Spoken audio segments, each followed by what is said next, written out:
ఓం శాంతి. ధర్మరాజు. బ్రాహ్మణులందరూ పరమపిత పరమాత్మ అయిన పరమశివుణ్ణి తల్లి, తండ్రి, టీచరు, సద్గురువు, స్నేహితుడు, పతి మొదలైన సర్వ సంబంధాలతో అనుభవం చేసి సంతోషిస్తారు. కానీ చాలా ముఖ్యమైన ధర్మరాజు సంబంధాన్ని మర్చిపోతారు. ప్రతిరోజు రాత్రి నిద్రించే సమయంలో ఆ రోజు లెక్కాచారాన్నంతా బాబాకు వినిపించి నిద్రిస్తే చివరి సమయంలో ధర్మరాజుపురికి వెళ్ళే అవసరముండదని బాబా మురళీలలో చెప్తున్నారు. ఈ చిన్న పుస్తకంలో బాబా సాకార మురళీలలో, అవ్యక్త మురళీలలో ధర్మరాజు గురించి, ధర్మరాజు ఆత్మలకు విధించే శిక్షల గురించి తెలిపిన విషయాలు పొందుపరచబడినవి. తీవ్ర పురుషార్థం చేసి తప్పులు చేయకుండా త్వరగా సంపన్నమయ్యేందుకు ఈ విషయాలు మనకు సహాయపడతాయి.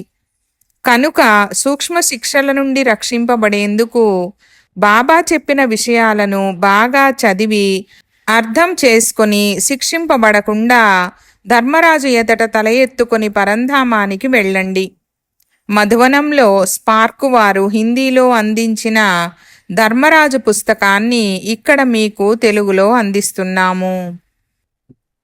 21/1/1971 మొత్తం రోజంతటి లెక్కాచారాన్ని సరైన రీతిలో చూసుకోగలరా? రైలు బండి వేగమెంతో తెలుసుకోగలరు.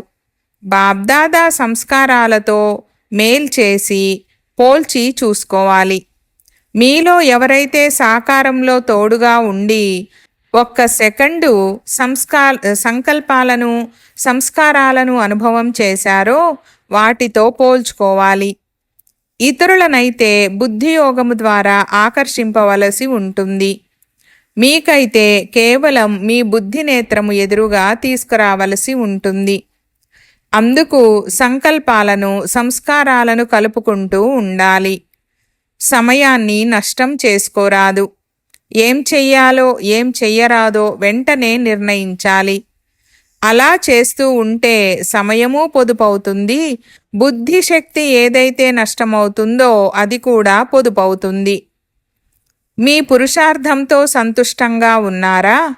సంపూర్ణంగా చేస్తారా? ఒక సర్టిఫికేట్ ఏమో ఎవరైతే రెస్పాన్సిబుల్గా ఉన్నారో వారిచ్చారు. అయితే అంత వేగముందా?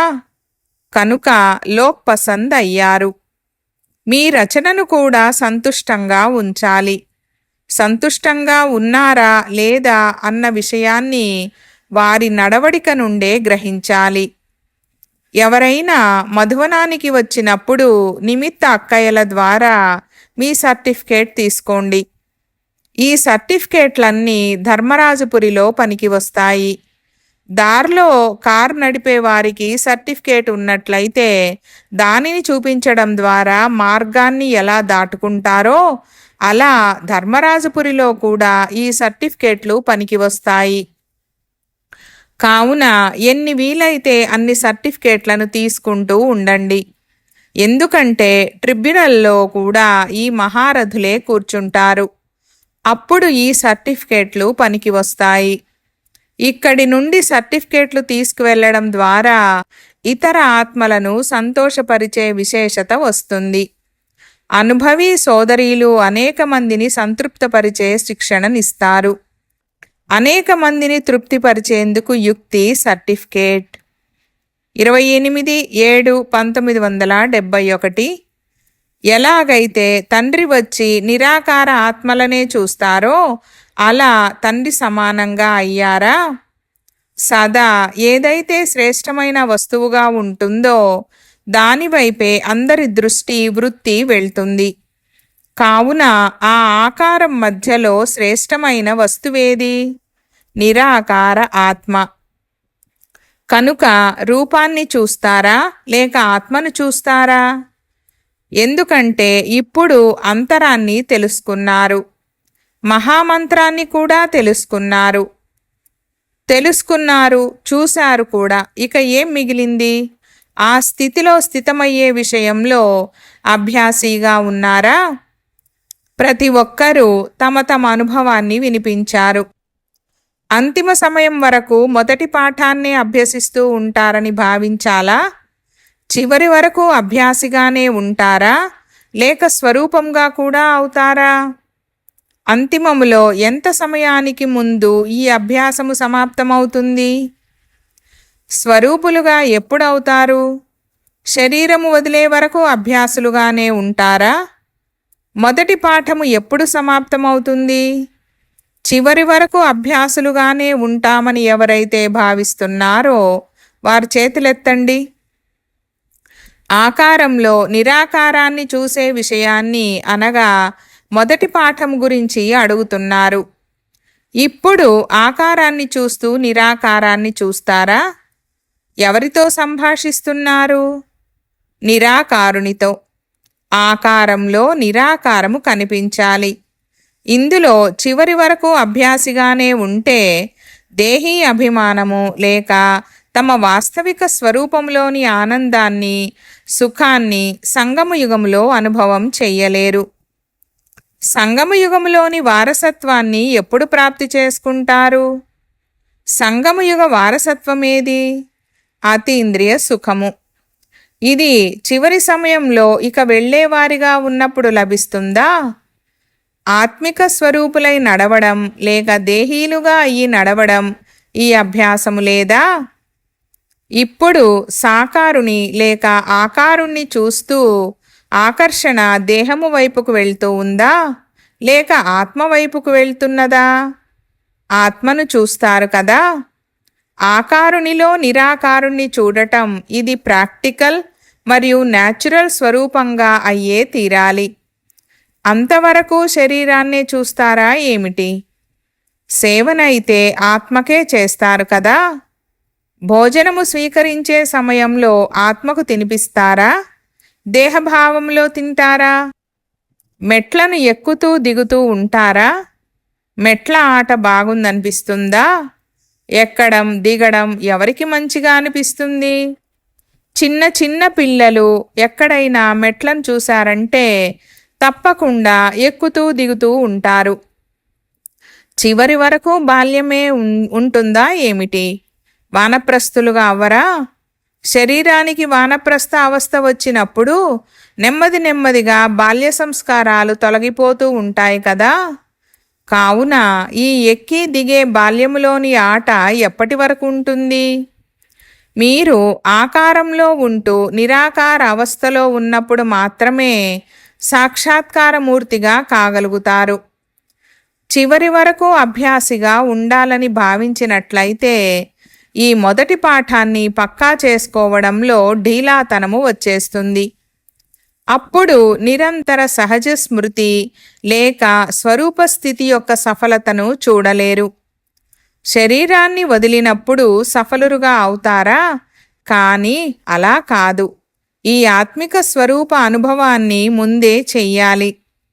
ఏ విధంగా అనేక జన్మలు మీ దేహస్వరూప స్మృతి సహజంగా ఉందో అలా మీ వాస్తవిక స్వరూప స్థితిని కొద్ది సమయమైన అనుభవం చెయ్యరా ఏమిటి?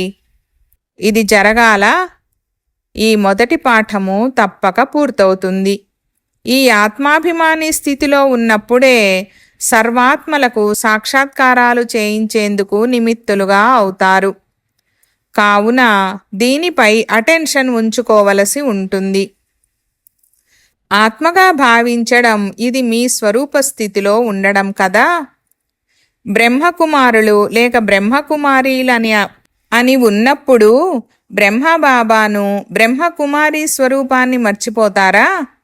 మరి దీనిని మర్చిపోనప్పుడు శివవంశీయులుగా మీ ఆత్మిక స్వరూపాన్ని ఎందుకు మర్చిపోతారు?